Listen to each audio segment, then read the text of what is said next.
За бичлэг үзэх мэндэ хүргэе. Өнөөдрийн сэдэв би гэж юу вэ? Дэлхийн гарал үүсэл үхлийн дараа юу болдоггүй? Зэрэг нь баталгад хэцүү нарийн баримт. Тэгвэл би гэж юу вэ? Би бол хүн. Та хүн. Бидний эргэн тойрон бүгд хүн учраас хүн гэж юу вэ гэдгийг хариулахад амархан баймаар. Хинт хамаатай юм бэ?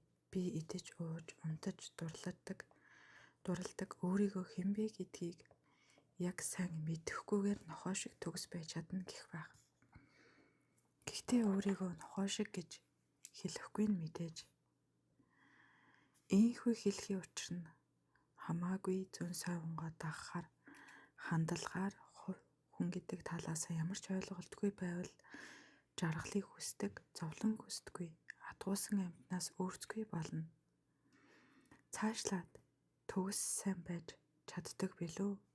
Нохой бүхэл хүн төрлөختөн ирээд байгаа жаргалаа олж түүнийгээ хадгалах болон айгаад байгаа зовлонгоос зайлсхийхдээ төдийлөн ухаалаг бус. Адхуус амьтан угаасаа амьтны хувьд ямар вэ гэдгээ ойлгох оюуны чадваргүй байхад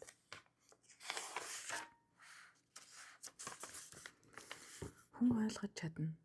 Оюун ухаанаа ажилуулж би гэж юу вэ гэдгийг нээн ойлгох нь хамгийн их чухал.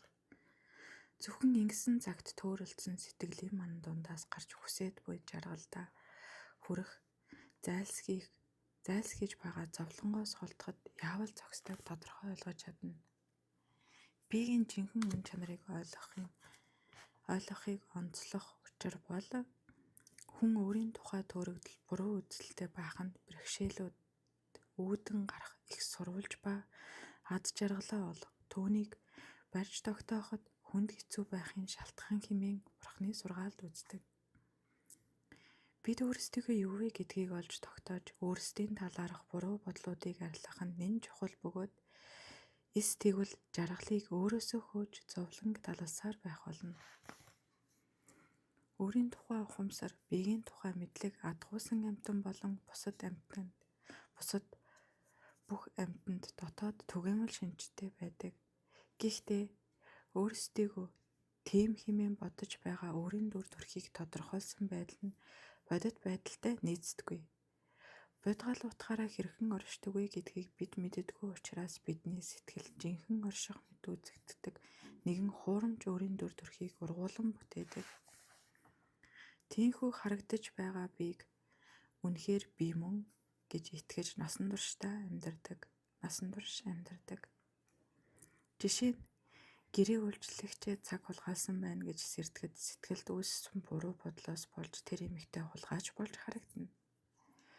Бидний андуурсан сэтгэл үйлчлэгчийн гин буруугүй байдлыг хулгайчийн нарийн залмитээр санана. Ингэснээр хилэн төрж үйлчлэгчийг ажлаас хална.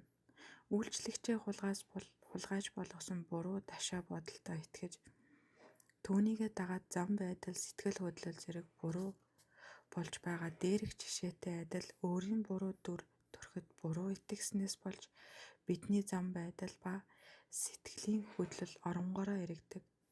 Дараа нь өөрийн буруу төрхөд сайн муу чанаруудыг буруугаар тусгаж тэдгээр тусгалыг бас л жинхнээсээ оршиж байгаа хэмээн боддог. Ба анхны буруу алдааг улам бүтцтэй болгодог. Дунд сургуульд байх үеэс шинжлэх ухааны хичээлийг сонгон суралцъя гэж намайг хэлэхэд минь өөршгөө адилхан хүмүүнлэгийн ухааныг сонгохыг шахаж байхдаа би математикт хизээж сайн байгаагүй. Чи яаж шинжлэх ухаанд сайн байж чадах билээ гэж билээ. Азар минь намайг сөргөгч байхаар хүмүүжүүлсэн учраас би байгалийн ухааны хичээлийг сонгож билээ. Хожим нь тоогоо бодож чадахгүй болохдоо математик ойлгохгүй гэнийг би өвлөж авсан юм болов уу гэж сандаг байлаа.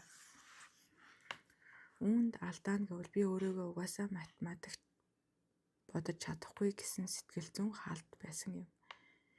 Бид бүгдээрээ өөрийгөө доогуур юм уу дээгүүрх үзэх хатуу тогтсон буруу үзэл итгэл үнэмшилтэй байдаг.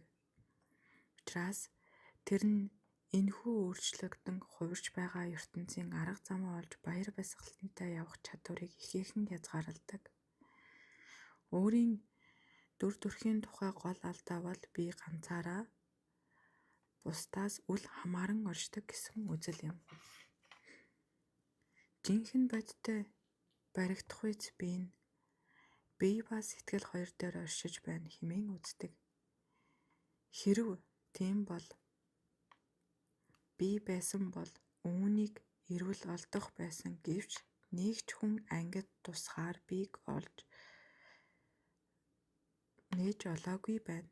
Энэхүү алдаатай өөрийн төрхийг хайрласнаар бардам байдал нь ямар нэг зовлон хор хүргэж байгаа ямарваа зүйлд нарийн эмзэглэн хандаж дургүйцэн хонцогнож харин биеийг жаргааж бардам зангийн ихсгэж байгаа ямарваа зүйлд ойр барих шунлаар ханддаг.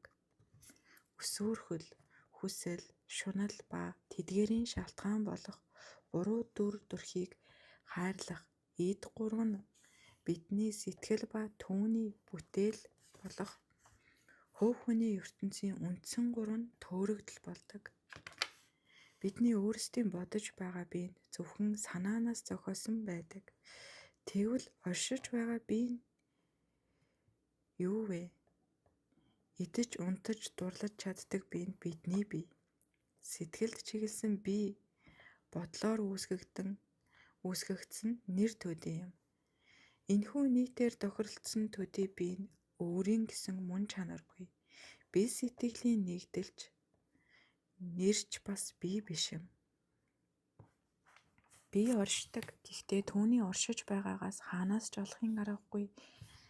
Учираас зөвхөн нийтийн тохиролцоо төдий юм. Дэлхийн ертөнцийн аливаа бүхэнд энэ хамааралтай. Дэлхийн бөмбөрцөг тохиролцоо төдий, дурлалт хүн тохиролцоо төдий, бурхан ч тохиролцоо төдий оршино. Мөн чанараас оршисон ганцч зүйл үгүй. Бүх юмс нэрэнд цохилдох суурь дээр үндэслэн нэрээс хамааралтай төдийд оршдог. Хэдийгээр би, та бид нийтийн тохиролцоо төдий оршиж байгаа боловч бид оршиж байна. Тус бүр өөр бие сэтгэлтэй учраас хувь хүмүүс байдаг. Бие сэтгэлийн нэгдэлд нэр өгөх нь биеийг оршиж бүг заахад хангалттай. Би бол бие ба сэтгэлд өгсөн нэр төдий үүнээс өөр юу ч үгүй. Мунхаглаас болж өөрсдийгөө илүү мөн чанартай боддог. Би мөн чанартай оршдоггүй төлөвтэй байхаас айсандаа.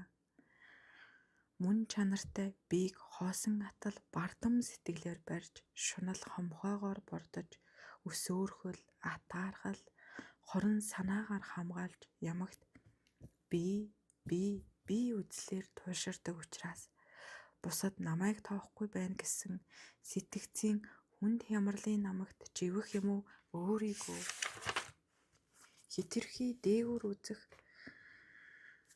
хөөсөнд хүрдэг.